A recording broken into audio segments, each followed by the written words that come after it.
we all know Rome wasn't built in a day. We all know it takes time, but the hydrogen industry is certainly progressing. It's moving forward, and it's showing that it has that staying power.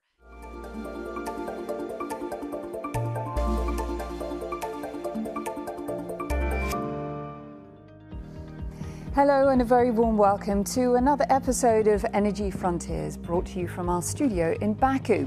This month we look at the hype surrounding hydrogen at a time when the supply side is scaling but demand remains a significant bottleneck. The CEO of the Hydrogen Council will share her view on whether global projects are likely to be delivered or delayed in the years ahead. But first, here's an overview of the coalition's latest findings. The hydrogen industry has passed a major milestone, with $110 billion of committed investment globally in more than 500 low-carbon hydrogen projects. That's according to the first Global Hydrogen Compass report, which points to the sector's challenges having shifted from ambition to execution. Amongst the biggest constraints to market growth, policy implementation and demand creation. And despite the industry maturing, around 50 early-stage projects have been cancelled in the past 18 months. 97% of industry leaders surveyed by the Council maintain hydrogen is a critical decarbonisation solution, but they also warn that cost competitiveness and infrastructure gaps remain significant challenges as hydrogen enters its next phase of build-out. Ivana, it's great to see you. Thank you so much for joining me from Hamburg today.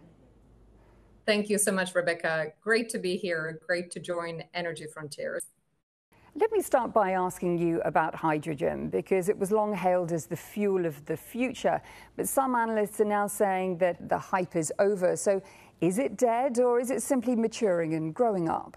Thank you for starting us with such a provocative question, Rebecca. Really appreciate it. And look, the growing up is a good way to think about what's happening in hydrogen right now. Just like solar, wind, or batteries before, hydrogen is navigating the same cycle of excitement, announcements, but then ultimately move into a much more disciplined era of maturation. You know that at the Hydrogen Council, we are tracking every single publicly announced project out there. And the numbers tell an incredibly clear story. We're really seeing that shift from ambition to delivery. As we know, Azerbaijan overlaps well strategically with the Hydrogen Council's ambitions, not least when it comes to advancing cross-border trade routes, but also certification standards across the board. So can you give me a regional perspective and also a global one when it comes to pipeline projects right now? So let me start with some of the most striking numbers from our recent report. 110 billion in committed capital, over 510 projects past FID, so final investment decision, in construction, in operation. So that is a real shift. And what I'm most excited about personally is not just these great numbers, it's really the trajectory behind them. So if we look at the progress over the last 5 years, we are seeing 50% year-on-year growth. And the difference between 2020 and where we are today is we have 10 times more in committed capital. That's really significant. And that's where seeing all the regions, really come through on project delivery. China is dominating both in terms of overall committed capital, but also in terms of renewable hydrogen production. Second place is North America, leading on low-carbon hydrogen production thanks to long-standing experience and infrastructure for molecules.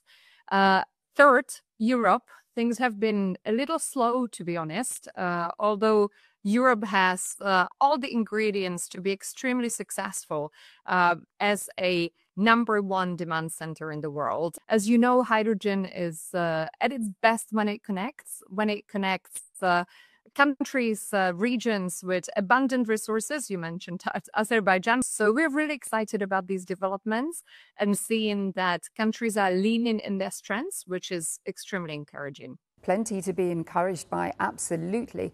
But also, conversely, plenty of projects have been stalled or delayed. And of course, the next big test will be demand. So my question is really, when will policy commitments and pilot projects really turn into truly bankable offtake at scale? Look, demand really is our next big test. And you mentioned Baku, Azerbaijan. We were very proud to represent the industry at COP29 last year, where we supported the hydrogen declaration.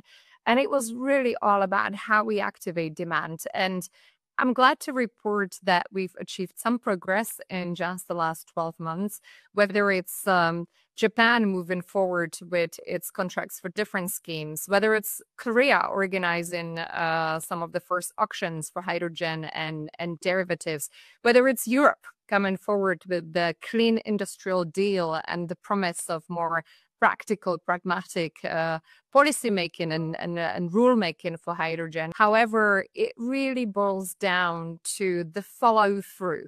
We know that if we can fully implement and enforce 4 key pieces of legislation, that is the Renewable Energy Directive in Europe, the contracts for different schemes in Japan and Korea, and the tax credit schemes in the US, we can unlock 8 million tons per year of business cases, of clean hydrogen demand business cases across those 4 markets.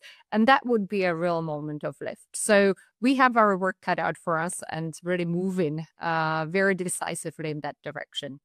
Great to have you on the ground here in Baku for COP29, Ivana. My question is, how well are we positioned as nations as we head into COP30 in Brazil? Are we going to deliver on the promises that were made already? It's really about accelerating action and moving from those, big announcements, target setting to delivery, to building projects. And I'm glad to report that both on the business side as well as the policy side, this is now fully recognized. And we are heading into COP30 with our focus exactly on those areas. How do we put in place the right demand signals, the right incentives? How do we make sure that we can create what some refer to as lead markets? So the end users where we can really move forward in the near term and make sure that the commercials that the business works. All important to have those commercials, absolutely. Ivana, we have to leave it there, but thank you again for your time with Euronews today. Always a pleasure. Thank you, Rebecca. Well, that's a wrap of this episode of Energy Frontiers, brought to you from our studio in Baku, Azerbaijan. Thanks for watching, and head to euronews.com for more. I'll see you soon.